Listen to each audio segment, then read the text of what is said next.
2020 সাল আওয়ামী লীগের তৎকালীন ছিলেন ধর্মমন্ত্রী, নামটা বলতে চাই না, উনি চলে গেছেন দুনিয়ার থেকে। উনি মাইক নিয়ে বললেন আজহারি হচ্ছে জামাতের প্রোডাক্ট। মিথ্যা ব্লেম করে বাধ্য করে আজহারিকে দেশ ছাড়তে বাধ্য করা হলো। আজহারি সাহেব মাতৃভূমির থেকে চলে গেলেন। 5 বছর আগের কথা, 2020 সালের কথা, জানুয়ারি মাস চলছিল, তখন আমার স্পষ্ট ভালোভাবে মনে আছে। আজহারি সাহেব চলে গেলেন।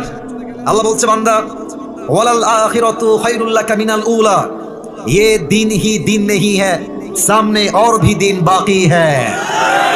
এই মিজানুর রহমান আজহারি, আল্লাহ এই আয়াত দিয়ে বোঝাচ্ছে কি দেখেন, হতে পারে আজকে তোকে বাতিলের দোষ, বাতিল পক্ষরা তোর নয় মিথ্যা ষড়যন্ত্র করে দেশ ছাড়তে বাধ্য করেছে, তবে এমন একটা দিন আসবে তুই আজহারি এই বাংলার মাটিতে বিজয়ের বেশে, রাজার বেশে, সিংহের বেশে প্রবেশ করবি, আর যারা তোকে তাড়াতে বাধ্য করেছিল তারা সব মামুর বাড়ি দিল্লিতে পালিয়ে যাবে।